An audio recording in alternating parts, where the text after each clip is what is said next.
All right, so good evening to all of you. At this time, I'd like to turn our meeting over for our welcome with our committee chairperson, Ms. Stephanie Walker.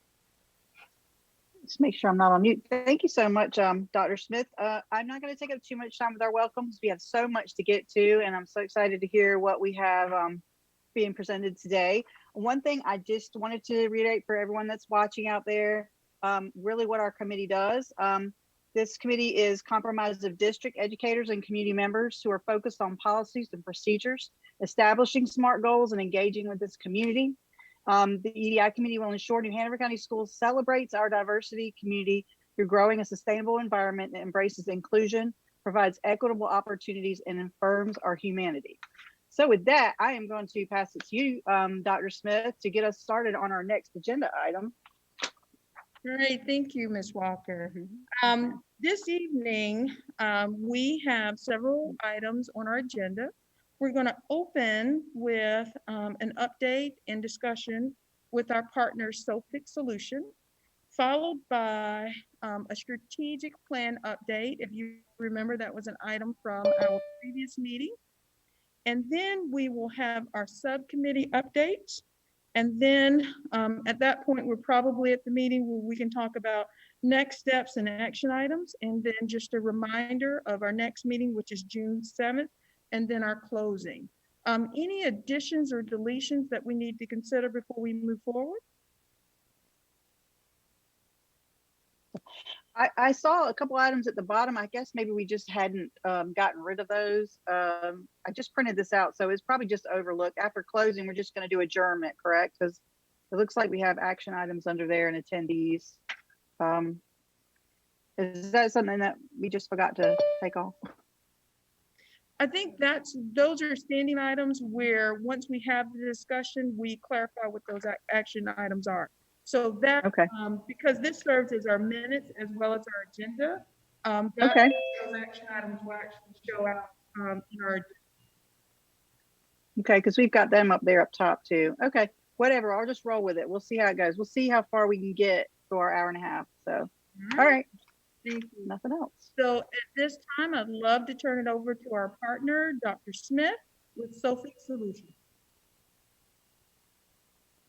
All right, thank you all so much. Happy to join this time with each of you. And this is intended to be a conversation. And so what I'm excited to do is really listen and hear from you all as I share a little bit about. So please engage in this conversation because there are, each slide is filled with a question. And I would love to get to know you all in this work. Stephanie Walker, look, I feel like I need to say first and last name since we have yep. so many Stephanies on the mic.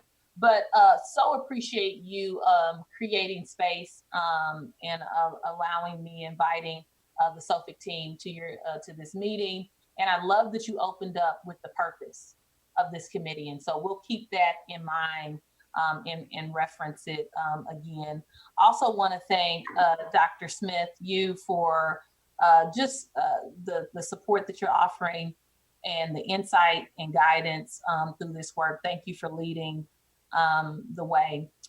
Again, my name is Stephanie Smith and I serve as managing partner of Sophic Solutions. We're a change management firm. So we help organizations navigate change through an equity lens. Many of you have heard this before, but I'll say it again. And then our other partner who is planning to join later in the meeting, we might have already concluded our discussion, but is Dr. Rodney Smith, who is also part of this work. We also shared this, but I'll repeat it again, that my background is as a social worker.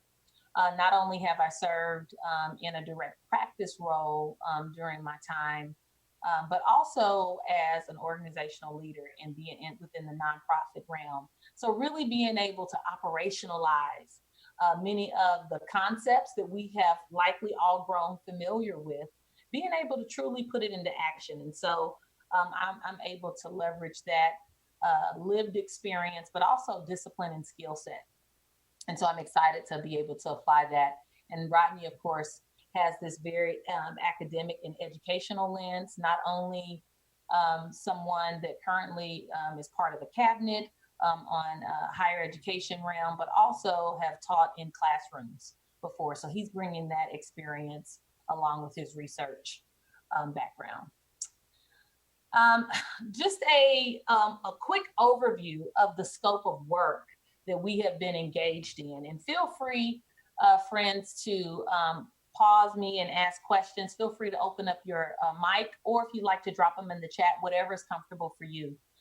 But we've been particularly engaged in being able to produce an equity audit that will be a qualitative approach to really better understanding the context or what is happening, what is part of the happening in and throughout the district. And so we're in the midst of that work, and I'll talk more about that as we move forward. What you can expect in the equity audit is not only a synthesizing the information based upon key themes and recommendations, but we'll also have some shared observations as we'll be following up these virtual interactions with an on-site visit in June. So we're really excited about that work. We'll also be supporting a multidisciplinary, cross-functional, and multi-identity team. And I imagine that the EDI team will have fingerprints all over this equity scorecard. So excited to get your feedback and input on that. We'll continue to engage in ongoing consultation and support. What we also refer to as operationalizing equity. And we've been able to get started on those as we've been able to connect with the principal group and directors. And so through the direction and support of Dr. LaShawn Smith, we have been able to have monthly engagement in addition to the weekly sessions that Dr. LaShawn Smith and I are able to engage in, where we are looking at strategic pieces and then also some particular technical measures as it relates to logistical planning for some of the engagement that we have. And then we've also been engaged and have allocated time to do training and development as needed. And I'll talk more about the power of a common language and a shared perspective that can continue to drive us towards collective impact. Any questions or comments about this scope of work and your understanding of it before we move forward? Okay, I'm seeing heads shake. Thank you. I love yes, thank you. All right.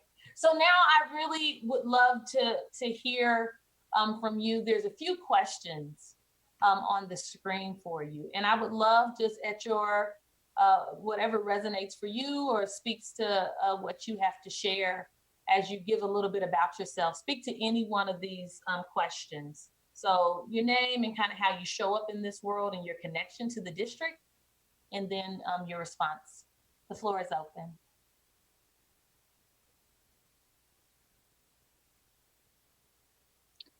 I guess I can start. It's Stephanie Walker. Of course, I'm on the board, and we have another board member here too, which is great. So, I'm sure she'll have some questions too. I think so far, I've been on EDI committee for about 4 to 5 months now, I think. And, we are, we kind of realigned some of our strategies and goals, and we are doing some really good kind of work, with specific work, which we hope to bring to action. Some of the barriers I think that we might run across are data barriers. And I'm not sure how that's going to look at. We do have just partnered with Cape Fear Collective, they do data as well. But other than that, I feel like that might be a barrier, but I'm not sure how you think about that or how you feel. Stephanie, can you tell me more about what type of data? I know there are other data partners that will be part of this, but can you give me a little bit more? Yeah, well, we have realigned for 6 main goals, and I am with a subcommittee under equitable treatment. And so I did a lot of, and I know Dr. LaShawn talks about, data is really kind of where we start, so we can have an idea of where to begin with the conversation or where we want to take our goals. And I think, we have accumulated data as far as like suspension rates, for example. We really want to look at how suspension rates are affecting equity in our schools, and what we can do. And a goal under best strategy under that goal is to reduce suspension rates and specifically elementary schools. And I know this is something the community is really kind of interested in looking at, and they've brought it to board meetings. And when there's several community groups that are specifically inquiring about it, have met with our superintendent. And so I think drilling down into the data is going to be important on multiple levels. And so I guess that's one example. I'm sure our other committee members will have other ones that can tell you. So I don't know what you think about that. Thank you, Stephanie. Others? Who's next? Hi, this is Kirsten Kynes. Tyler, can I just jump in just for a moment? Because I want to partner with Ms. Walker there. I thought that what she said was really good, and I think she's inviting maybe some examples of some other data. So Sean Lamb and I have been working with Dr. Smith to create a set of spreadsheets. And these would be quantitative data that would help people to see kind of holistically the system of opportunities and inequities in the district. And we met recently, Sean, Dr. Smith, and I met with Megan Lewis of the Cape Fear Collective to share those and see if there's an interest in the Cape Fear Collective helping with that data collection. But I really agree with what Stephanie Walker was just saying, that one of the challenges is if we're going to act from an understanding of the system after reviewing data, that we got to get those data so that we can see the system, right? And so I just want to offer you access to those spreadsheets too, because if you were to see them and say, oh, I'd love to see this populated, here's how we could help you once we see it populated. I mean, I'm just offering them to you, and I'll be happy if we have your email access to send you the link. Thank you so much, Kirsten. Can you give me some insight into your role and relationship with the district? I'm glad to have you on the committee. Yeah, absolutely. I'm a community member and a volunteer. That's all. Hey, that's more than all. That's everything. Thank you. Thank you. Okay, Tyler.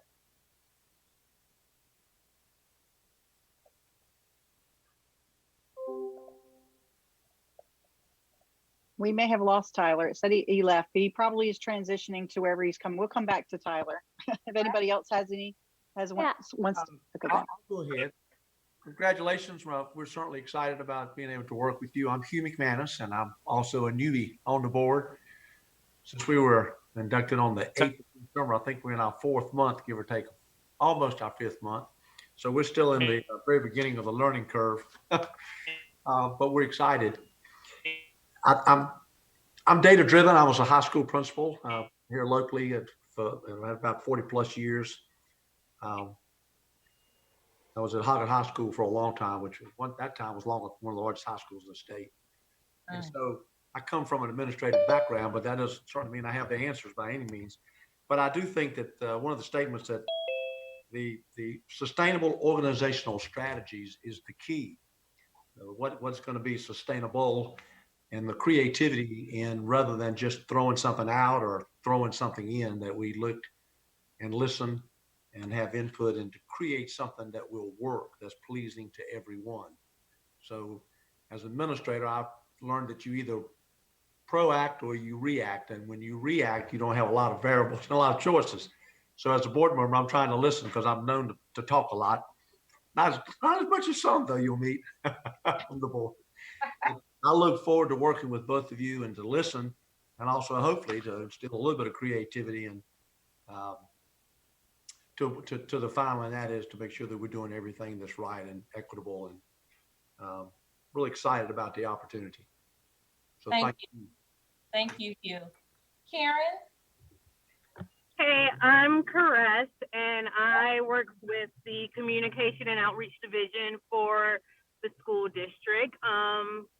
I want to talk a little bit about one of the barriers that I myself have been concerned with, and it happens once we've collected all the data, once we have all the numbers, and it's time to actually put all of our practices into action and to trickle everything down to the school level, from the principals to the assistant principals and to the teachers. I worry about the pushbacks that we may get from some administrators in some schools. I worry about the accountability of how we hold teachers and principals accountable for following through with this work. And I worry about those who may just be doing it for checking off boxes, or who may not even be implementing the practices and strategies into their schools at all. So I worry that from a stance, we're putting all this work and this time and all these resources and money into being more equitable and providing our educators with equitable practices, that once it's time for them to actually be put in place to do the work, that we'll have maybe 60% of schools who are really, really doing it and diving in, but we'll have 40% who are slacking and not moving us forward as we want to continue to do in the realm of equity. Thank you so much, Caress. And what I'm hearing is, how will we manage the ripple of this work? And how can we measure the impact of it? And then how do we create a culture of accountability, where this is not just seen as an option, but our way of being, our actual core value, and how do we really make sure that it happens? Absolutely. Okay, thank you, Caress.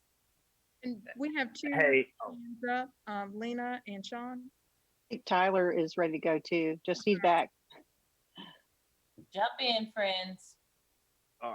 so I apologize. I was in my car and then reconnecting to Wi-Fi, all of that. But Cress beat me to it.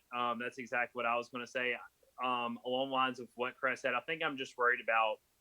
I was trying to think of how to word it because I don't want to be offensive or anything, but I'm just worried about excuses.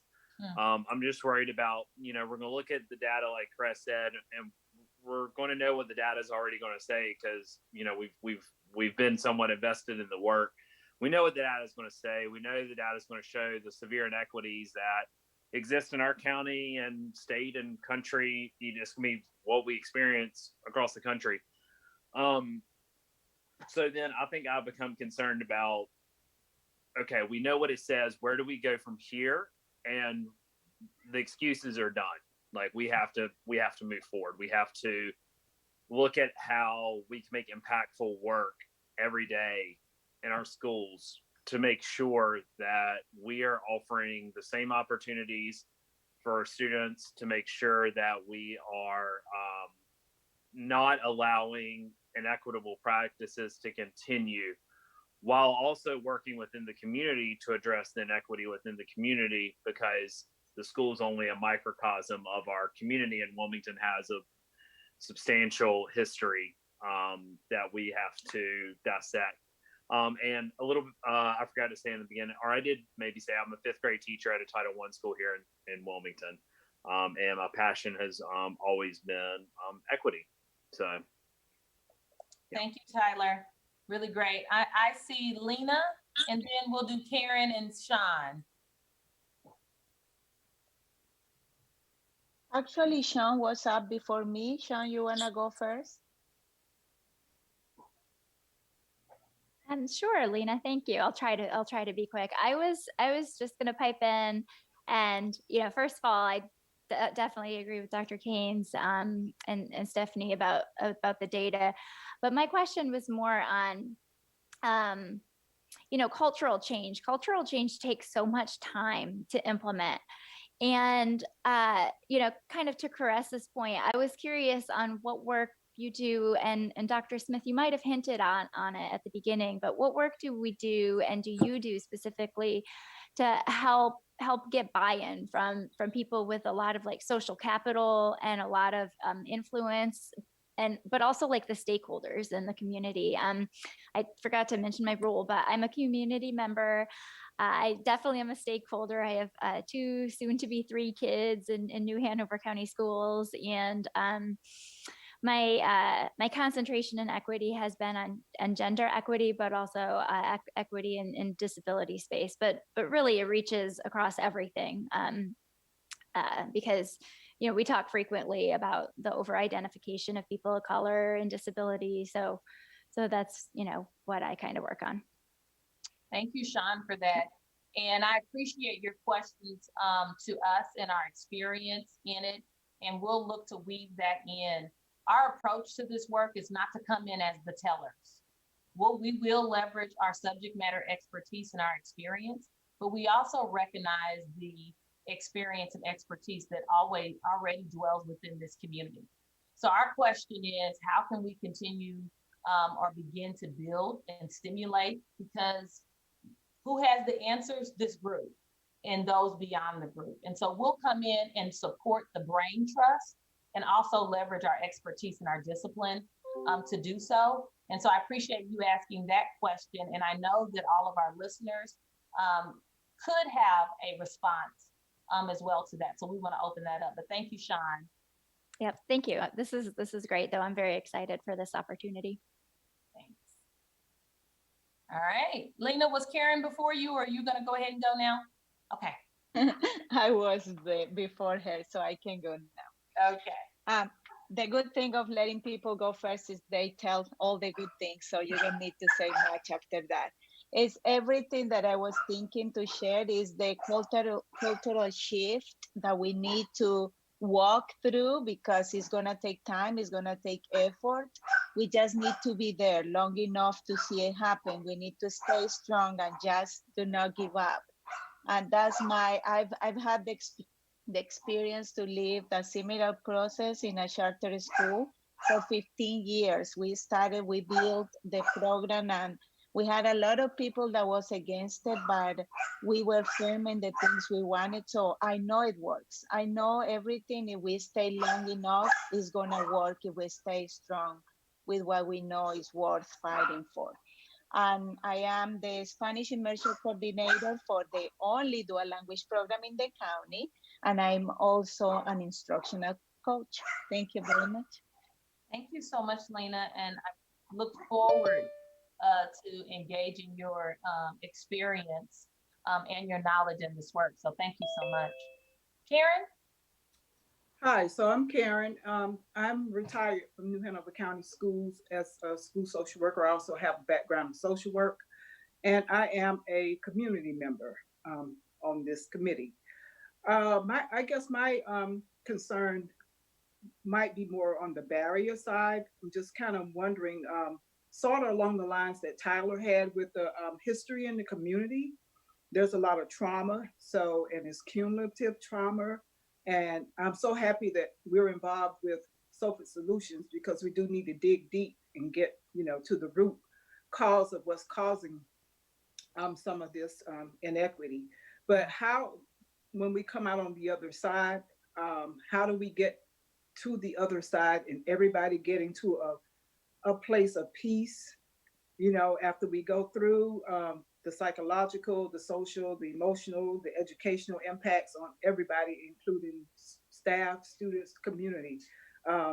Just coming out on the other side is my concern. And how long does it take? And what happens along the way as we're unpacking all of this stuff?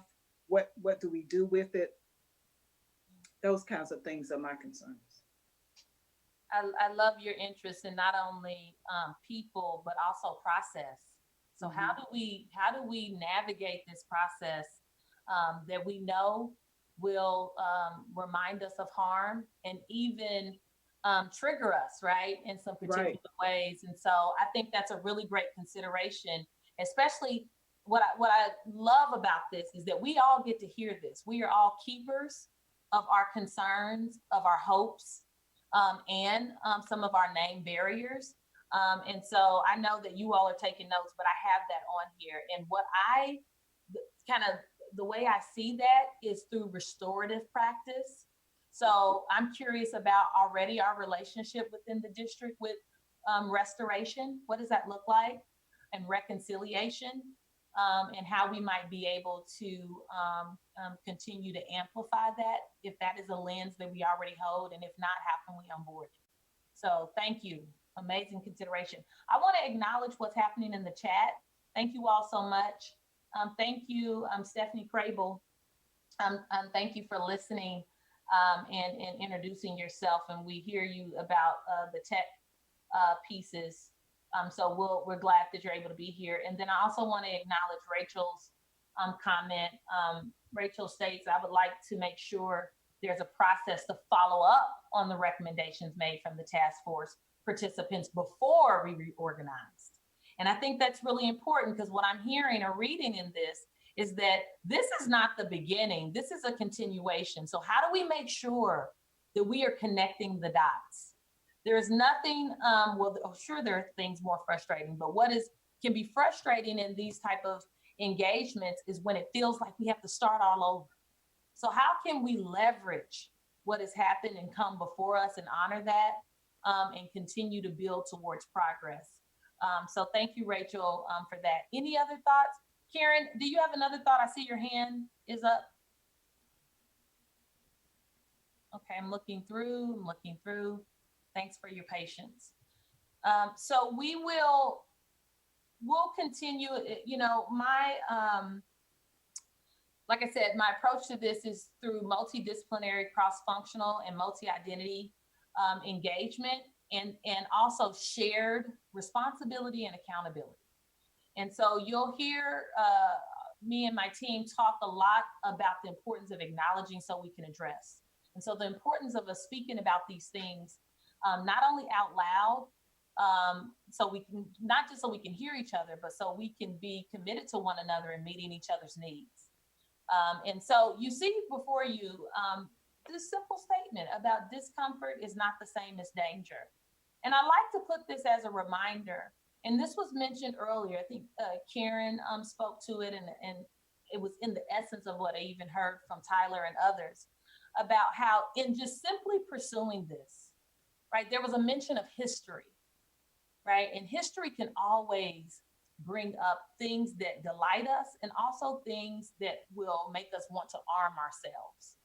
And so as we are doing this work, I will even ask you to hold me accountable and remind me that the discomfort that I may experience through this work and this process is not the same as danger. And that's really important because oftentimes for most of us, and I know I'm included in this, that when we experience danger, there's a few things that we may do. We may freeze, right? And just be overwhelmed. Whenever we start talking about data, oh my goodness, there's tons of it, right? It can be synthesized in so many different ways, depending on the lens. So how do we make sure that we don't become so overwhelmed that we end up moving into analysis paralysis, right? And then, begin to shut down. Or we may take flight and simply check out, right? Say that this has nothing to do, and this conversation has no place in education, right? Or we could fight and become defensive. And maybe that looks like the what about me? And then we get stuck in this trap of oppression Olympics, right? Those are just a few ways. And what I mean by oppression Olympics is, there really is this identity group that has it worse. Well, what about this? Because what we know, whether you're someone, and thank you, Sean, said, hey, the particular areas of interest, I care about equity overarchingly, but gender and ability, that's what's important to me. And I would really encourage all of us to begin to name the points of equity that really stand out for us. That's important for us to know that about one another. One, so that we can support each other in various ways, but also so we can know how and where we can link based upon your passion points, right? Because what we know about this work is that equity is a rising tide that lifts all boats. That as we pursue equity for one particular dimension of diversity or one particular identity, that all others get a chance to experience the benefit of that. We have experienced that collectively as a result of our Americans with Disabilities Act. How many of you all who consider yourselves able-bodied have ever walked up a ramp? Or perhaps you have ridden an elevator or gotten on a lift. Those are absolutely points and practices of equity based upon ability that has really created more access for those of us who consider ourselves able-bodied. So that's a really great reminder, I believe, an example for the belief that equity is a rising tide that lifts all boats. Any comments or questions or thoughts before we move forward? All right. So this is just a reminder of all of that. I think that as I join in with this group and with your work, I want to make sure that I'm sharing. Oh, we got a wacky, that's on me. My button is moving too fast. But just to share our approach to this work. And so you see these dimensions of diversity. And this is a reminder that we are all so much more than what we see. And so how are we getting proximate to the stories of not only our students, but even our community members, our faculty and staff, and understanding that it is our lived experiences and how we navigate the world that also shapes how we see the things that we see. So this is also an opportunity for us to not ask the question, if I'm biased. The question really is, what all am I biased about? What are my biases? We all hold them, right? And so our examination of ourselves gives us opportunity to then really be positioned and prepared to acknowledge our own bias as we navigate this work. And this is extremely important because you all have been tasked as the shapers. You're guiding and advising this work.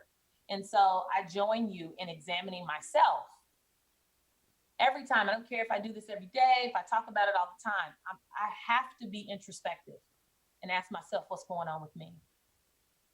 So that'll be part of our work. And as we examine ourselves, recognize that what we think about a person, place, or thing shapes how we feel.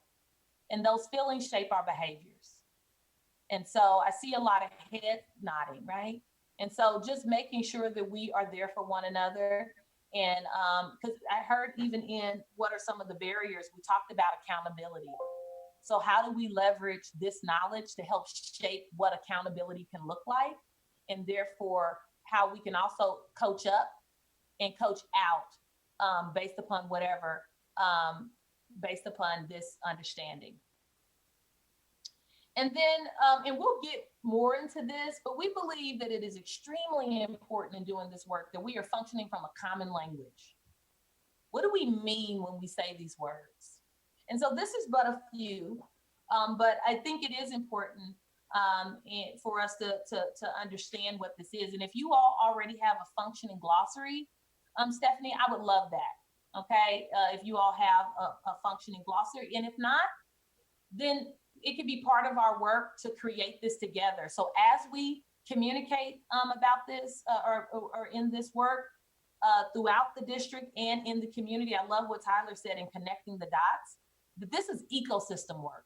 We can't just do this work in a vacuum and think that it just holds within the district. This is about our ecosystems within our community. And so this common language, we hope it to be helpful. So we define, along with our friends at Dig Deep for Equity, diversity. Another way that we say it is diversity simply is a fact. It just is. That we all hold dimensions of diversity, as it's stated before. And typically when we begin to talk about diversity, we're really speaking to representation, right? Sometimes we euphemize what we mean and we use diverse to try to name, but not name a particular identity. I'm looking for a diverse candidate, right? It's like, well, what do you mean? All people hold diversity. Now, if we want to acknowledge the fact that we have low representation, perhaps from the Latinx community, or perhaps women in this particular role, whatever the particular identity is, it's important for us to be able to name that. That's part of our commitment to acknowledge, to address. So this is what we mean when we talk about diversity. We believe that belonging is not only the glue that will continue to do to help stimulate this work, but it's also the goal. And so I'm really curious to know, as we do this work, what does belonging look like within this school district? And we can even start with, what does belonging look like within this committee? How do you know that you belong? Right? What does that look like? What is that experience like? And us beginning to understand and build a shared perspective on belonging. Inclusion is our practice. This is how we do our work. Equity, what I love about this green box as it explains equity is it almost creates a blueprint for us. It says, first, we must recognize who are the historically underrepresented groups. Then we review our policies and our practices, the infrastructure, to figure out what is happening in the system that is producing the outcome. Systems produce outcome. People make up systems and systems produce outcomes. And then once we identify that, then we begin to transition and address what those deficits are within the infrastructure.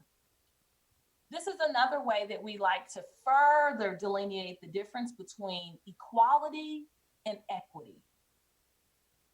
We count equality and equity as conflated terms. So once again, in our pursuit for really approaching this through a common language lens, we use this illustrious. And so here we have this example of what inequality looks like in this case, right? Now, if we just give each individual the same thing, it doesn't change the outcome. And so here we are giving different people different things based upon what they need. And then now it begins to produce a more equal outcome. What I love about this is a reminder that sometimes equity is needed so equality can prevail. Sometimes equity is needed so equality can happen, right? And what it also does when we move to the fourth box, it reminds us of the importance of justice.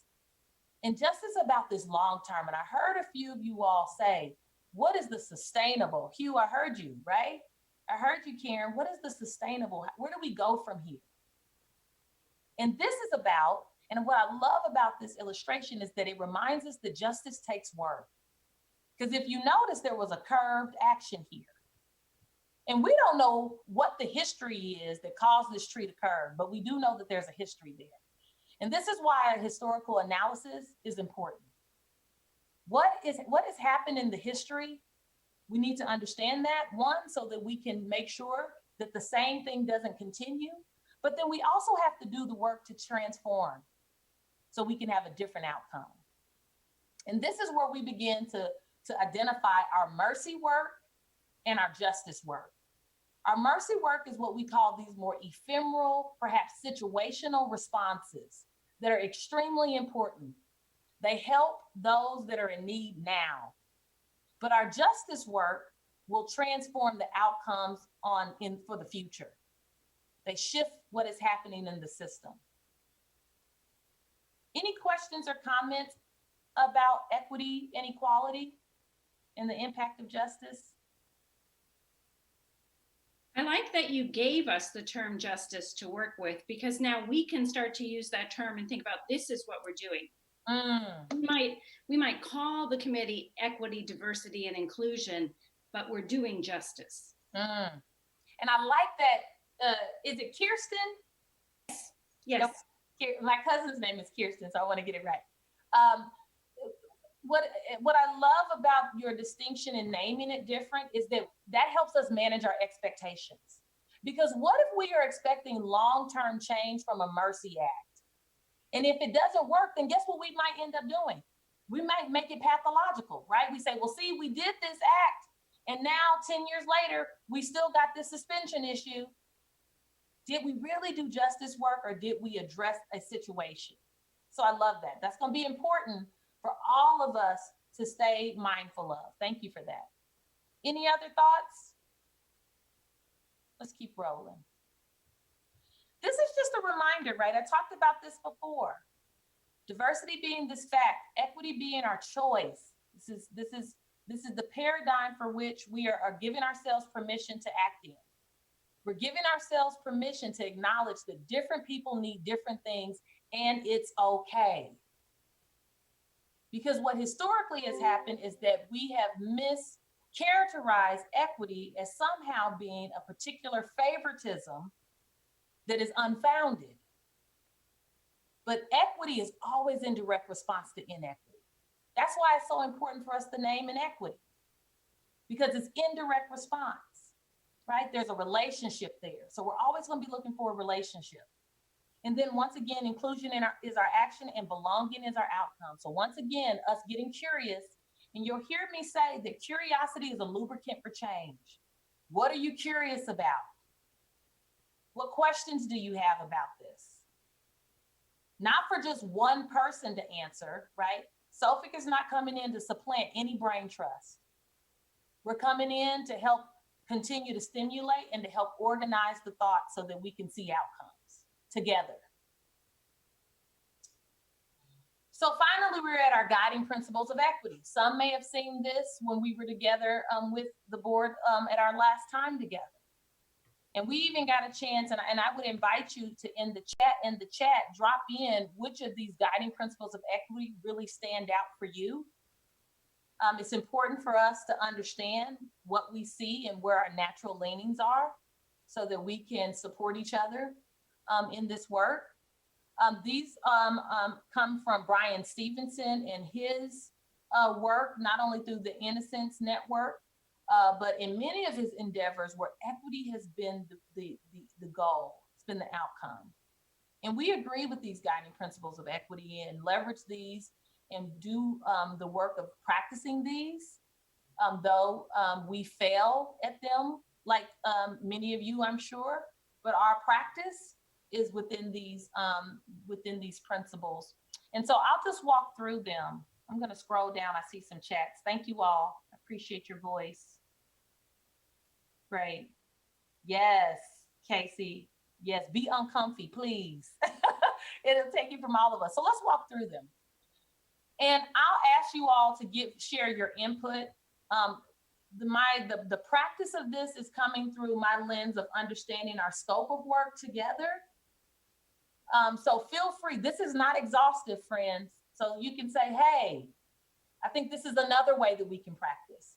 You'll hear me encourage and ask, how are we being practitioners of equity?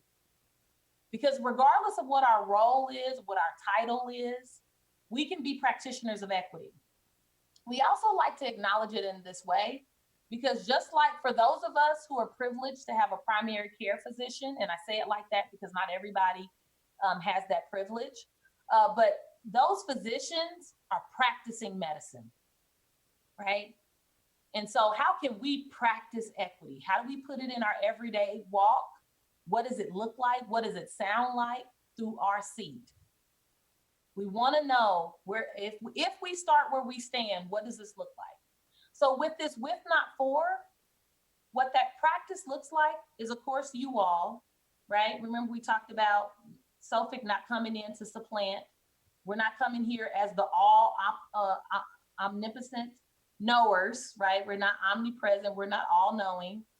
We're coming in with you all as not only culture matter experts, you understand the culture of the district and the culture of the community, and you also have lived experiences and perhaps even discipline and skill set.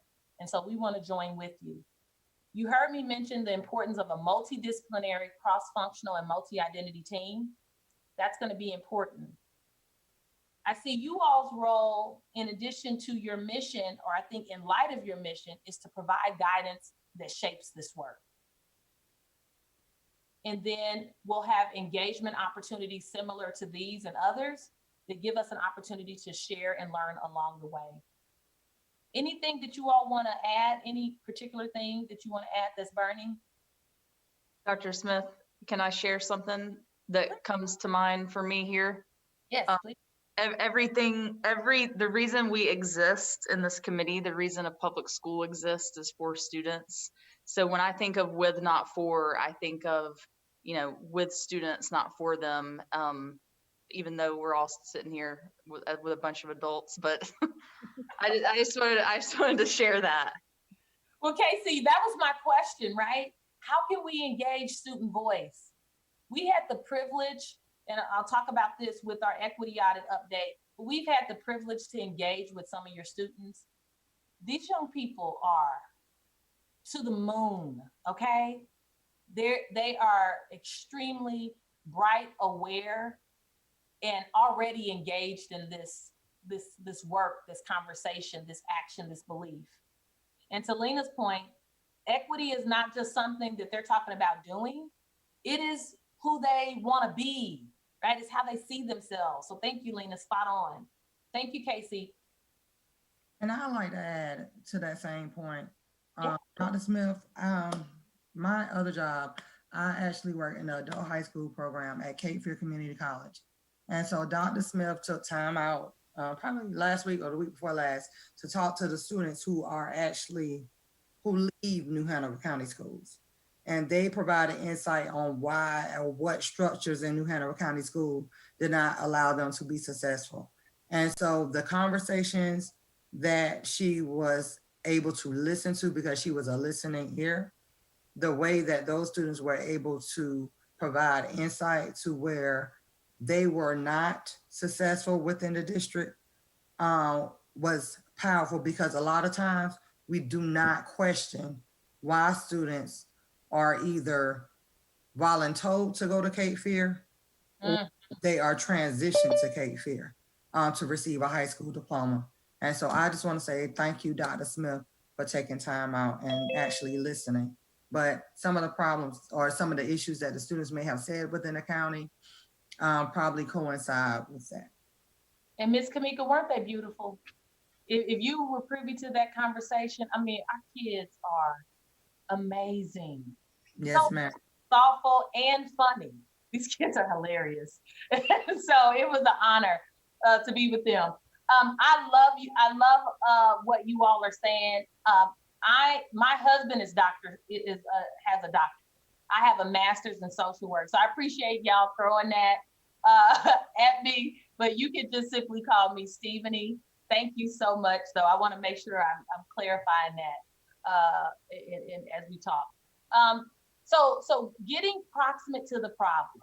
So how are we going to get proximate? We know the importance of getting proximate to the problem. For me, in my lens, it's twofold. One, we always want to be sure that we are preserving the humanity. So we want to allow people to be people, and we want to name the problems that people are facing. If we simply move into problem solving with thinking that people alone are the problems, one, we'll end up discarding people, right? Because that's just kind of what we all get taught to do. But two, we don't really get a chance to focus on the problem, which is also going to be produced out of the system. Once again, whatever outcome we see and face, it is not just pathological. There's also some systemic effect.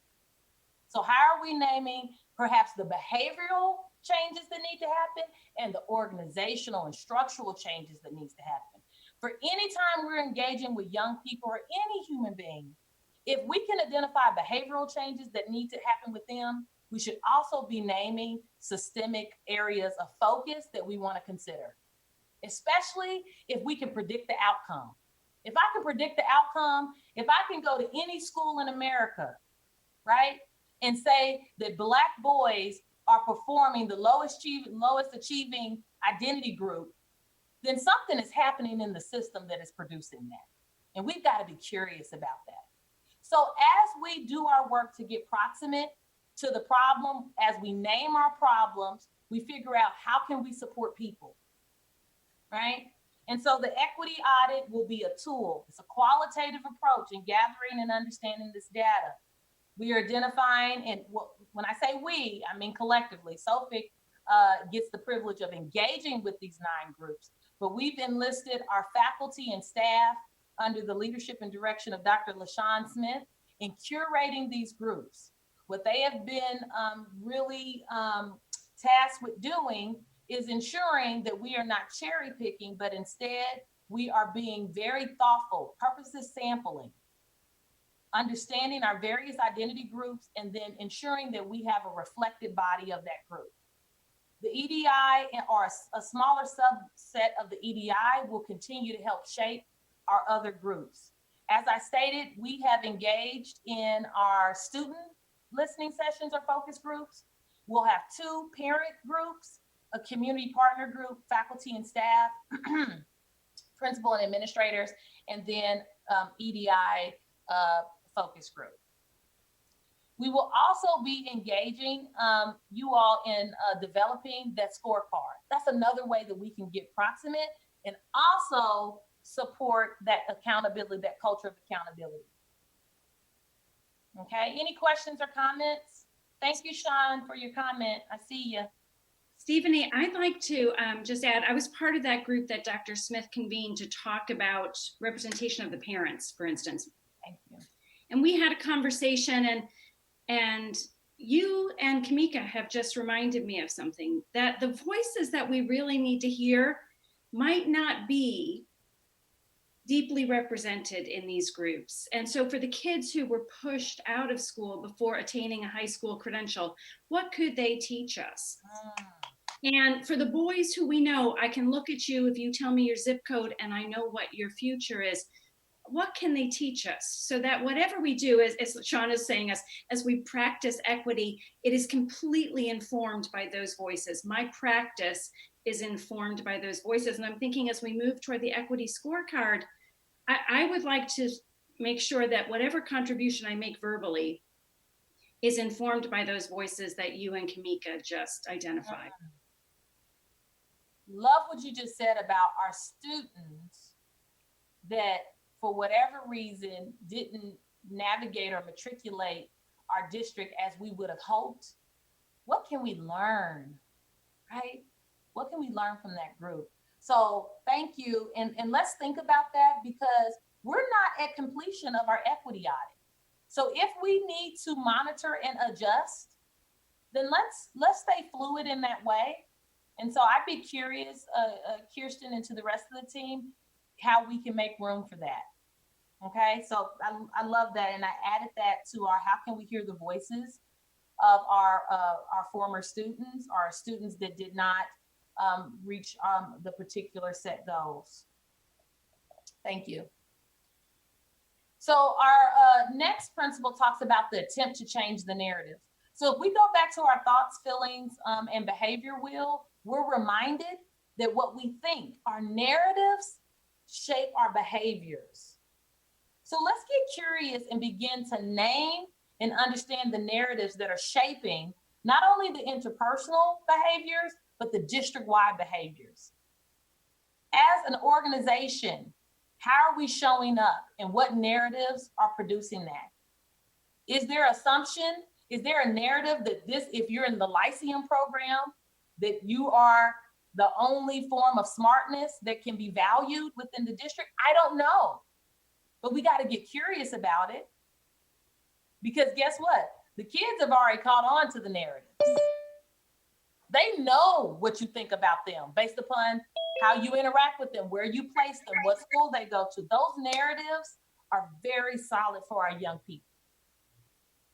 And they haven't been taught yet to euphemize, to use hyperbole, to lie like we have, right? So we've gotta begin or continue to name and understand the narratives that are driving our outcomes. And then be open to new information. So that practice of peer and community, community, that's how deeply I feel about it. Community input, right? You all's guidance, training and development. Once again, continuing to build our common language and our shared perspective. Feel free to drop in if you all have anything. I'm trying to honor the fact, and I've totally not. I'm already an hour into you all's meeting.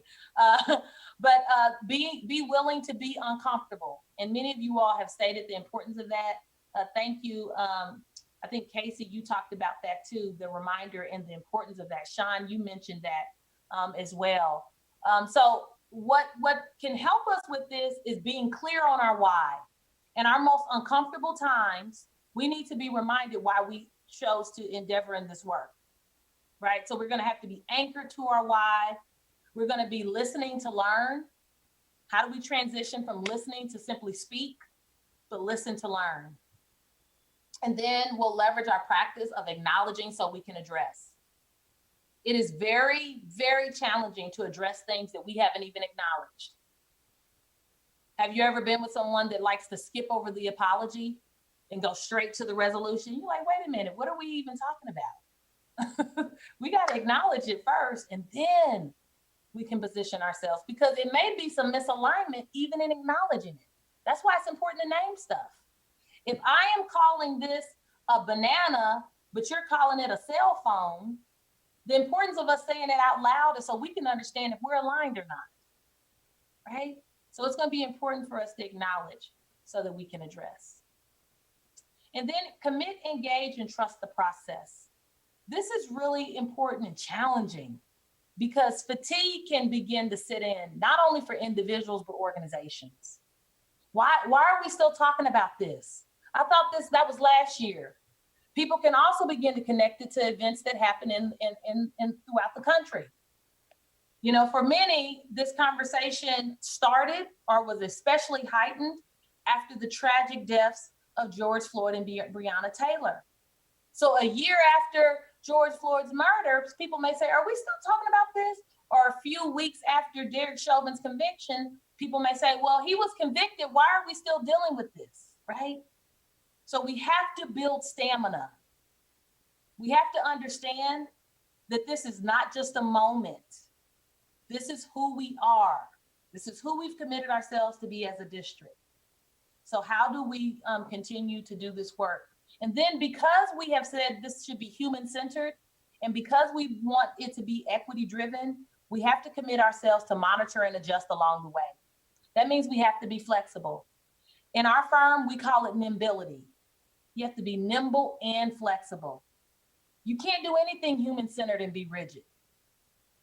So how can we practice nimbility? Lena talks about many teachers and faculty in general are really used to hanging in there. I mean, make sure I get me right, Lena, until the new things come in place. We want to make sure that people are committing because they know that this is what we're committed to. And I think that is such an important acknowledgement. Because the truth is, our teachers are constantly having to adjust. There's new curriculum standards. We're doing a reading workshop now. Now we're doing the math kit, right? But we want to support our teachers in understanding this is not just a new methodology. This is our core value and practice. So that's going to be important. And there's nobody better than peers to lead the way with that conversation. That way we don't get into a value proposition or hierarchical discourse. This is a peer-to-peer conversation, right? This is going to be really important. No quick fixes. No quick fixes in our commitment to that. Refrain from, it allows us to not apply programmatic solution towards systemic issues, right? We've already talked about that. We've already, and I've heard this from you all, we're going to measure what matters. The scorecard will help us with that in addition to other components. And then also we're going to be committed to supporting people ongoingly. So then what does onboarding look like, but also what does our coaching look like? And what is the pedagogy that we're steeped in? And I don't just mean our curriculum and what we teach the kids, but I'm talking about our guiding force, our guiding principles for how we are showing up as a district. And then we believe that this one is not just last, but it is holding up all the other principles, maintaining hope in the midst of brutal facts. Even today, while we're having this conversation, there is a student that has been discouraged because of how they have been treated within our school district. That's a brutal fact. There are teachers and other people within our New Hanover community that feel like they are on the outskirts. That's a brutal fact. There will likely be more tragedy in and throughout our communities. So how are we going to maintain hope? What does that look like for us? What does that sound like? So we've got to develop a plan. And so this goes back to this effective and clear communication. We'll be looking to you all to build out a communication plan in partnership with your new communications director. How do we acknowledge our history and planning for the future? And then of course, the restorative practice. How do we leverage that? I want to pause real quick. Any particular comments, questions, or emotional outbursts? We just went through a lot and I'm going to close out. Thank you, Sean. We see your statement, and Karen too. Thank you. This process is important, but outcome is so important in this work. That's right. So we've got to hold ourselves accountable for the changed outcome and managing the expectation of how much time that'll take and what is to now and what is tomorrow. I just want to add one thing, Stephanie. Stephanie Walker. I was just wanted to add that this group is very, I think, excited and ready to do some action things. I know I'm new on the committee, but I know that's one of the things that we did talk about. We do a lot of talking and planning, and we have actually started to realign goals. But you being here is going to hopefully help us, and I'm sure it will. And I know I'm getting excited listening to the things that we might be able to work on and get actually get into action, into place. Because you're right. I know you're getting ready to talk about paradigm shifts, because that's the hard, I think that will be the most difficult part of this whole thing. So I'm so curious to hear what you think about that. Thank you. Yeah, no, I think that's a really good point. And I think we need to name what the actions look like and put them in order. I think the scorecard can be a clear action. I mean, that's a deliverable, right? I often think about what are the deliverables. The scorecard can be a deliverable. Some of the other pieces will be cultural shifts that we know take time, but we can have certain measures within our performance pieces. A quality onboarding plan can be a deliverable, that this committee can have recommendations that can be implemented, right, within the next year. So I'm going to ask you all, what are some of these clear deliverables? And then let's begin to put some timeline on what those are. And we'll allow cultural humility to even shape what that looks like. Because if we bring our old way of thinking into whatever we do new, it can still be steeped, not only in our bias, but in the inequity that we're working to transform right now. So we believe that moving from this notion of cultural competency, which may sound counterintuitive, but what we have seen is that this notion of cultural competency allows people to dismiss themselves because they say, we lost Stephanie. This is Rodney Smith. I'm on the call. Can you all hear me? Yes. Yes. So, yeah, she was referring to me. I'm the other Dr. Smith. I'm Dr. LaShawn Smith's long lost cousin from Missouri. But what Stephen was talking about, this idea of cultural competency, which, you know, we've made the switch to this notion of cultural humility, because in some regards, competency has disallowed us. Are we So back? you hear? Yeah. I jumped in because we lost you. Hello? We lost you again.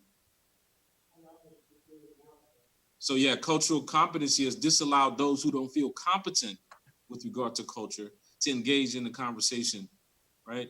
And so that's why we moved to this notion of cultural humility, because culture is far too dynamic for us to ever be fully competent. Competency has tricked us into believing that we can reach a place of completion. You're never complete with regard to culture. It is far too dynamic. I often jokingly say, if you ever meet somebody that says that they're fully culturally competent, you probably need to pivot and walk away. It's a person who really doesn't understand culture.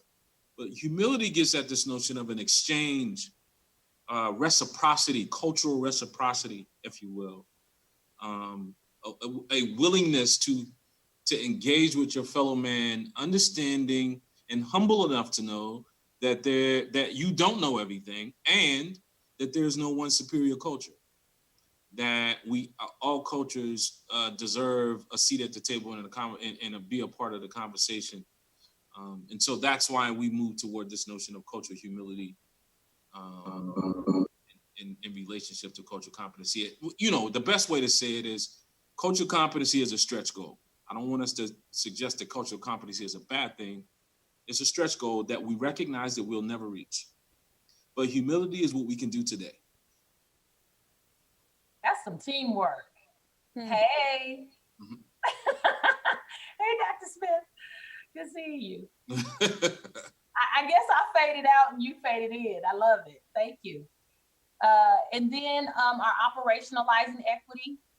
You all, we've talked about this throughout our time together, about how we're able to understand our guiding principles, us being committed to examining our policies and asking how has equity been codified from a policy lens, and also getting really clear about how are decisions made. And once again, how does representation show up in that decision-making body? Always being mindful of the power dynamic at play, right? And understanding the impact of power. And then we've talked about our people, the culture, and continuing to guide and nurture that.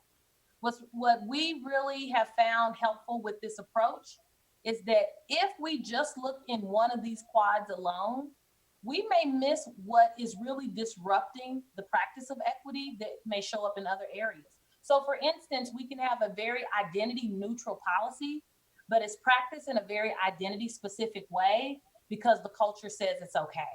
So if we just look at policies, we may miss it, right? So we have to make sure we're taking a full breath look at how things happen. And so we'll stay very mindful of that piece. And this is just another illustration of how common language and shared perspective moves us towards collective impact. In all that we do, we want to close the gap between what we say and what we do. Right? We want to close that gap. And then this is just the long overview of what our engagement can look like and what we hope for. And from what you all started out with, hopefully you see the elements of the work that you stated is important for you across this continuum. This learning and engagement, building this common language and shared perspective, assessment and review. What Caress is saying about what has happened in getting student voice and engaging student voice, that's part of that assessment and review. We know that all of it won't come through SOFIC. It can't and it shouldn't. But our role as an EDI committee is to connect the dots. You are the ears and the eyes. You understand and you know. So let's make sure we're connecting the dots as we do this work, making sure that our work sessions give us a chance to focus on collective impact. Stephanie Walker asked the big question. We are a group, a body of action. So what will we do? What will we produce? But also not allowing ourselves to get caught up in the quick fix, but still holding ourselves accountable for progress. Ongoing reporting, and then this sustainability and impact is the continued and ongoing engagement that I talked about earlier, about how we get the privilege to sit with different groups and listen and help you all connect the dots on the long-term plan. And then I just want to close out with this, because as we do this work and we talked about the mistakes and even the failures that we have had, which we'll have those. But we want to make sure that we're not allowing ourselves to be paralyzed by the culture of perfection, right? Because sometimes we'll find ourselves in double dutch mode, just waiting to jump in, waiting for the right hire, waiting for, next school year, waiting. And so how can we make a commitment that continuous improvement is better than delayed perfection? Because it's for our kids. Remember the kid today that experienced something that othered them in a way that said, I don't belong, this is not for me. So we want to stay true to this work for that student, for those individuals, so that we can have the collective impact of knowledge all around. Okay, so I'm going to stop sharing. Thoughts, questions? Thank you all so much for continuing to share in the chat. Anything you want to share aloud? I just want to echo and celebrate the comments that are in the chat, especially with regard to student voice. That resonates with me a whole lot, because I think far too frequently in our past, we have neglected to include student voice in their own learning. Even myself as an educator, myself as a higher education professional. In fact, I'm sitting talking to you from my office at William Jewell College, and some of the times that I've gotten in most trouble is because I've forgotten to include the student voice in the curriculum that I'm designing, in the programs that I'm trying to put together, and students have let me know. Yeah, Dr. Smith, this is a great plan. I love it. But ultimately, we're going to have to scrap it because you didn't ask us. You didn't include our voice. We have something to say about our own education. And so I've learned to stop and get student voice. I recognize even in the courses that I still teach that my syllabus is truly indeed tentative. That students have an opportunity in it and should have a voice in what it is that we're learning. So I don't think our K through K through 12 students should be any different. They have information that is valuable to themselves that we should utilize in educating them. So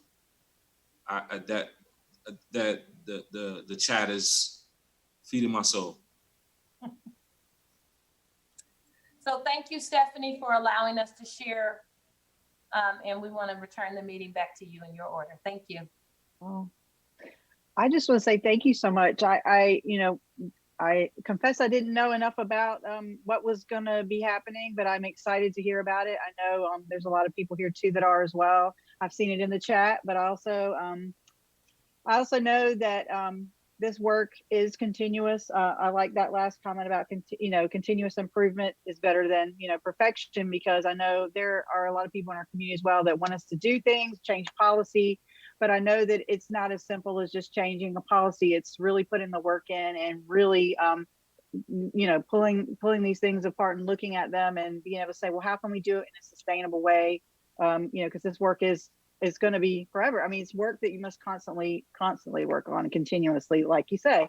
So thank you so much for that presentation. Does anybody else have any questions for our group, for SOFIC? Anything that maybe you wanted to follow up with? I'd like to thank you. That was really, I enjoyed going through that and listening to your explanation of what we're doing, where we're going, and what we're going to be doing. I want to go back to the student committee for a second, because that came out of EDI, and that's something that I've really been interested in, is that to get the kids at the board meetings that are reflective equity-wise of each individual high school speaks volumes. We don't have to say anything, it's reflective. And so I guess I'm saying that because I think the reflectivity of the inclusion and the equity as you see it is, to me, paramount of getting and moving forward. And this is a beginning for our board that's reflective, that we're actually walking the talk. Yes, thank you so much. That's an excellent point. And I'm so glad that we've got 3 board members here today, and 2 of us are on this EDI committee, and we are excited to be bringing eventually things up to the full committee for votes and discussion. And so I guess if there are no other questions, I don't know if I've seen anything in the chat. Dr. LaShawn Smith, do you see anything that maybe, or anything you want to add before we move on? I think there's a question. We could adapt the 5 whys approach as we dive deeper. So I think comment from Ms. Crable. Okay, all right. So duly noted, Ms. Crable, and we can talk about that later too. So yeah, would you like to go ahead and move on to our next? I mean, I hate to say, do we say bye to Sophic and Stephanie and Dr. Rodney? Are they leaving yet? Because I don't want to say, just to say, not say goodbye. Well, I think it would be appropriate for us to thank our partners with Sophic. Absolutely, yes. We are truly grateful for what you shared this evening with us, as well as your partnership in this work. And we look forward to other opportunities to interact together as the EDI body. And as Stephanie shared with you, we will actually have an EDI focus group, and those invitations will be going out to members of EDI probably a little bit later on this week. So thank you to our partners at Sophic Solution. We appreciate you greatly. Thank you. We'll see you in June. Looking forward. Thank you. Thank you. All right, I think up next, Ms. Walker, on our agenda, we have strategic plan update. That is a carryover from last month's meeting. We have you identified as sharing that information. Yeah, I only wanted to update the EDI committee, and this hopefully will tie in with the work that we are doing with Sophic Solutions on our equity audit too. We do have a strategic plan that is going to be rolled out. We're in phase 1. I know you and others in the administrative building and also all over the district are going to get interviewed in the next few weeks. And, board members are going to be interviewed individually. And we're going to bring to them kind of things that we would like to incorporate in our strategic plan. And the importance, I feel, and because I'm an MPA graduate, we do talk about a lot of that along with mission and vision. But a strategic plan is something that really should guide us in our work as a district. And this process is going to take quite a while. I don't think they're going to be done until probably September, November time. But coming up, I really hope that EDI is, and I know when I get interviewed for myself, I'm going to bring up a lot of the things that we discuss. And if you guys don't mind, share as much as I can with them as far as like making it part of our strategic plan. And that's something strategic plan wise is going to be for the next 4 years, I believe. I'm not sure if it was 4 or 5, but at least 4 years. And that's, you know, with the equity audit that we're doing, and we're going to incorporate all that, and we're going to be able to have a roadmap for, you know, things that we can look at that are measurable. And I'm excited we're doing it at the same time, because I really think it's going to help us really kind of lay down the groundwork for our strategic plan. It's definitely one pillar of it, you know, our equity work here. So really all I wanted to do was just bring that up and just let everybody in our group know that that is on the horizon in the next few weeks. And if you have anything that you would like me to add to the conversation, please send it to me. I'd be happy to talk over with you or email and share that with the strategic plan partners that we have. So that's all I really have for that update. It wasn't going to be as lengthy, but it's just an update. Yeah, do you want to continue on? Because I think the subcommittee updates are next. I don't know how much time we have left. We've got probably only about, well, looks 13 minutes to go. I don't know how you feel, Dr. Smith, about whether we should dive into that or perhaps wait until next month. Well, I think that if we have any of our subcommittees that are prepared this evening to provide an update, that Okay. use that time for that. Okay. Okay. Is there anyone? Kirsten, I know you are usually group one, I think, that goes first, or Sean, do you have an update? If not, we can just, anybody that wants to raise their hand and go. I'll just mention, I told us a little bit about our update when I shared about the meeting between Cape Fear Collective, Dr. Smith, Sean, and myself. But Sean or Dr. Smith, if you want to add any detail to that, please do. Well, I'll just add that it was pretty exciting working with Cape Fear Collective as a partner in this work. And thank you to the board for allowing for that partnership agreement. I think that is what has initiated and allowed even this conversation to take place. And it's just really, in my opinion, an opportunity to bring together the resources of Cape Fear Collective and their partnerships with the need of the school district. And just really excited about where the conversation has gone thus far, and then our upcoming follow-up meeting. Yeah, I certainly agree. I think that, you know, to Stephanie's point about sometimes you can feel just overwhelmed in the face of, I need all of this information to make the decisions. Well, we don't need all of the information. We just need a start. And I think that this is very exciting for us as we get started on how to collect this and what to do with it. I would say too, just to add to that Cape Fear Collective point, I'm sorry, just quickly, I did get to meet with Megan as well. And it does tie to also as a board member, but also as being a member of the EDI committee. I had a lot of questions for them, and I'm happy that I got to ask them, and they were very, very forthright with answering them. And that makes me feel a lot better, because they do have a lot of the components that perhaps just maybe data from the school district may not have, including, you know, information from the hospital or census and that. And putting that together is going to really kind of strengthen us as far as the work that we're doing. It gives a more rounded discussion and it just makes it more deep. And I like that, the fact that they are not scared. I know Megan, we're not frightened to look up any data, and they have access to it. So I'm excited about that too. I'm glad I got to meet with Megan, and I really do think it's going to help us in our work here in EDI. So I just wanted to add that too. Who spoke up? Was that Tyler? I couldn't hear. Hey, yeah, that was Yeah. me. I was going to speak up. Okay. So Franchon, Thad, and I got a chance to meet yesterday. I don't believe Franchon is in on the meeting. I tried to look through. I want to make sure I don't overstep because she said she was going to speak tonight. But I'll talk a little bit about what we discussed yesterday. So we met yesterday and just kind of touch base with each other to make sure we were kind of on the same page. So our goal 6 is school accountability. And I think where we're struggling is we don't know what to hold accountable. That's where we kind of landed is, and I really wish Franchon was here because she could speak to it much better than I can. Franchon is much more of a wordsmith than I am.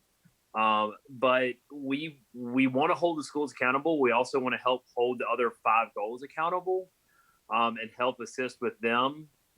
And so we kind of brainstormed yesterday. One of the goals that, we added to the Google Sheets is I think it'd be important for us each month to have a small segment within our meetings, maybe 10 minutes, where we have not necessarily principals come in, but this could be something I could help do, Dr. Smith, or if you think it would have, maybe a little more, would catch people's radar if it came from you.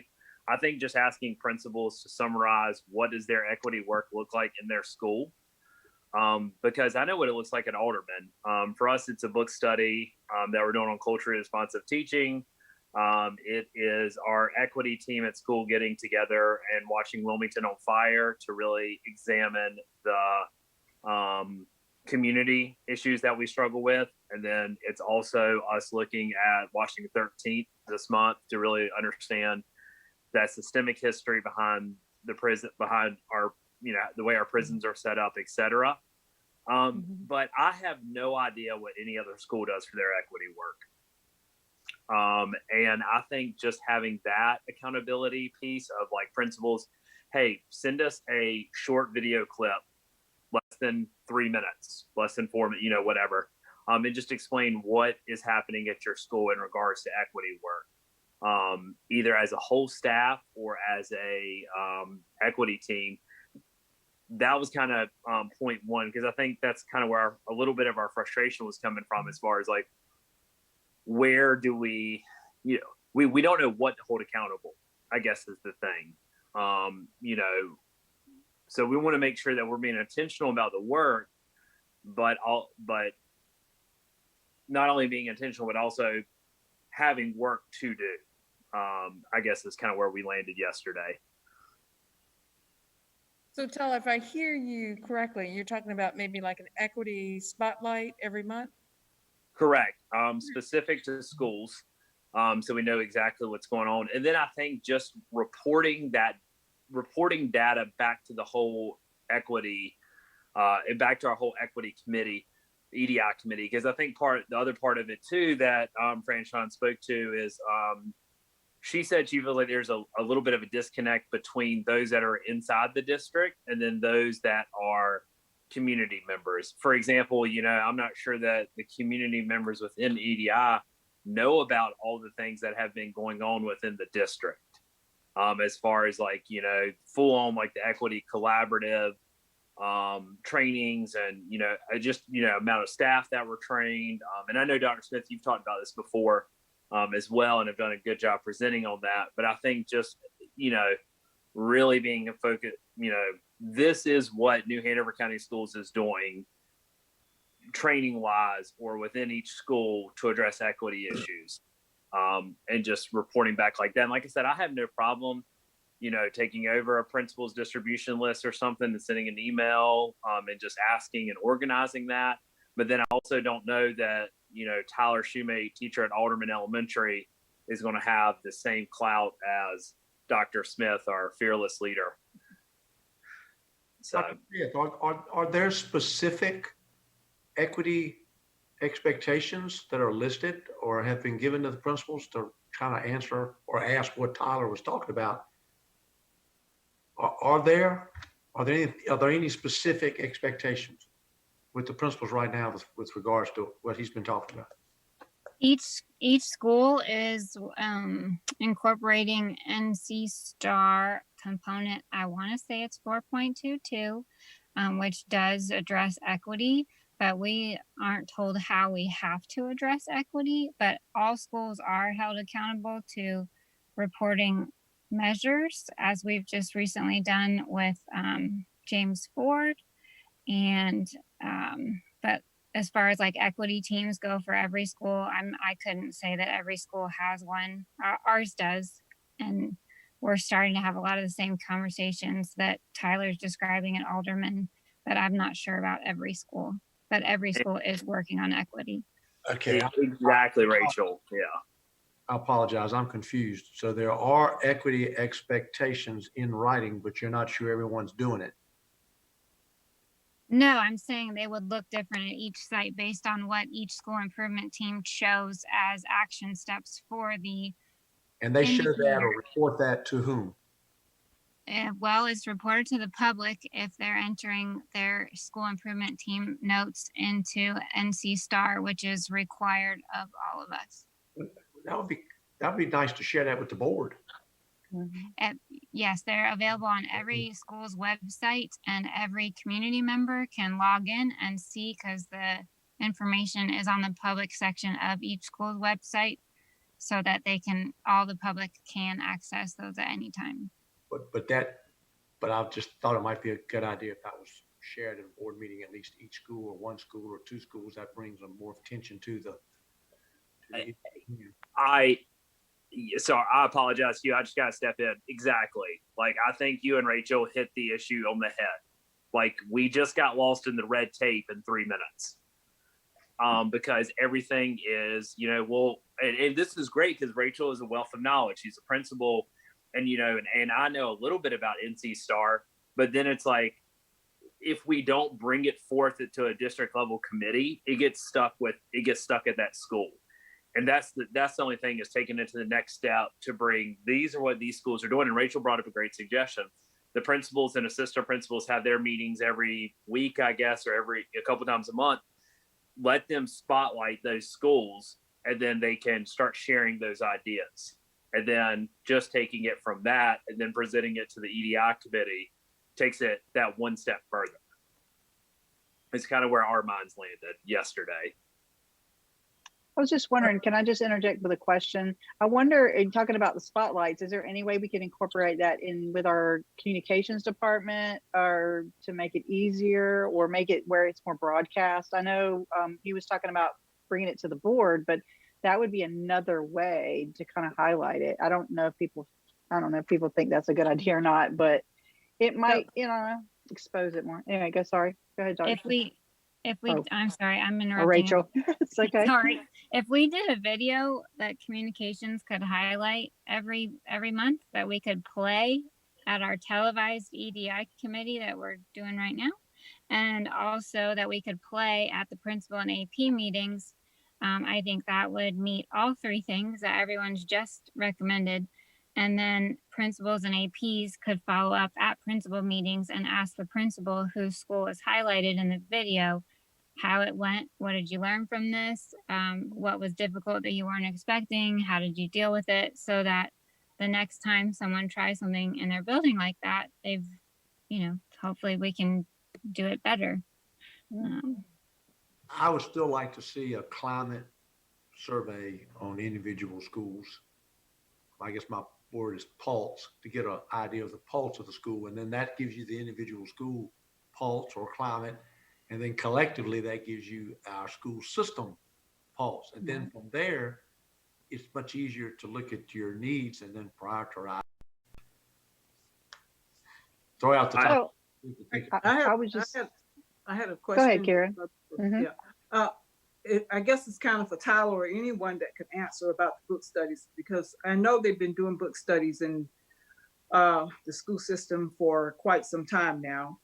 I'm just wondering, I haven't heard much feedback from them, who's facilitating them, and wondering how do we measure the movement and, that kind of thing. Are the talks productive? I'm just kind of wondering, So if I could interject here, I think you asked a really good question, and I know we're at time this evening for our meeting. what I'll say is that is really the purpose of the equity audit. We have made a lot of investments as a district. And so now we want to see how that shows up, how that's evidenced in our practices. Has it changed any of our behaviors? Because, and Ms. Sidbury asked a really good question, you know, can the difference between sustainable and surface. So there are a lot of things that happen on the surface. And so simply engaging in a book study or reading an article or even attending a training is not necessarily going to lead to changes in practices, changes in policies, or changes in behavior. That really represents the surface. But when it comes back and we embed that into the existing. So again, speaking to Tyler's conversation, that accountability piece. How does this show up in our schools? How does it show up in our policies? You know, how is it codified? I think that's where we get to. And this is what the equity audit will do. The equity audit doesn't change anything that we're doing as a district. It just gives us the temperature check. It just tells us what has been the impact of what we've done for the last 2 years. So I think everyone has asked a really good question. And I know, Lena, you have your hand up, and maybe if we can go to you, and then Mr. McManus, we can have you close us out for the evening. Thank you. And I just want to say, we were talking about the make transformative change, and then we are coming back to our old practices of trying to see, like, you know, like quick things that we can see and start from the surface again. So I'm thinking, if we tell somebody else, especially right now, we tell somebody else to start putting together something like anything to show us what they are doing, pretty much they are just gonna be done with it. They're gonna put whatever, they're gonna know exactly what we wanna hear. We have information from the NCR because that's what they're supposed to do throughout several years. The accountability group should check on those numbers, on those goals, on the action steps, do a really good research. That could be one piece of accountability from there, from what they have been doing in the past or what they have reported in the past that they are doing. And based on that, we do a facts check. If we see those things are really happening, and from there we can see, we can do changes from within. Because if we ask them, I just want to tell me what I want to hear, that's easy. And because they are overwhelmed, they are not thinking right now. We tell them, yeah, 3 minutes is not too much for all you. I know you understand how crazy we are in the school, and I know because I am part of that team. I am part of NCStar. I'm part of the equity. I'm part of the group that has to pull reports every time Dr. Smith asks us for something. So it's a lot. It's a lot to ask when you are trying to close a year, still dealing with pandemic. And if we start like easy on digging on data that we already have and they were supposed to provide before, we would really go through the roots of what we have done, for good or for bad, whatever it is. And then we can start from down and then keep growing with what they have in place already. That would be my suggestion. Right. And if Tyler I forgot that Tyler needs support on the how to dig on the NCStar data. I am a little bit familiar with that. I've been in that committee and in that team for my school. It's very interesting, and it tells us everything is there. We just need to read and check. And my other thing was a question that I was, if it is connected, can we find a way to connect the NCStar that every school has with the district, the strategic district plan? Because I mean, that would make sense. You know, the big picture comes from there and that trickles down into every school. That would be like a perfect logical transition that we can make work. How? I don't know yet, but that's a good idea that I just came to me. Thank you, Ms. Espinoza. And Mr. McManus, if we could have you close us out. Yes, ma'am. Briefly, Al O'Brien's going to the Hockey playoff games, and so that's why he's not with us tonight. But our student voice, Casey's going to present in June to the board. And so I'm excited about that as we're getting closer and closer to making this reality. Thank you, everybody, once again for the meeting, taking the time. Sorry we ran over, but I think we had a lot of good discussion, particularly with our group. And Hope everybody has a great rest of the week. And thank you very much. All right, thank you. Thank you, everyone. I appreciate you being here tonight. And I want to know how some people get to their face twice on these things. Jarrell doesn't have but one. I only had one. Thank you, everyone. Three at one time. Have a good Thank you. evening. Have a good evening, Bye, everyone. everybody. Thank you. All right, goodbye. Bye-bye. Take care, everybody. Bye. Bye. Good night.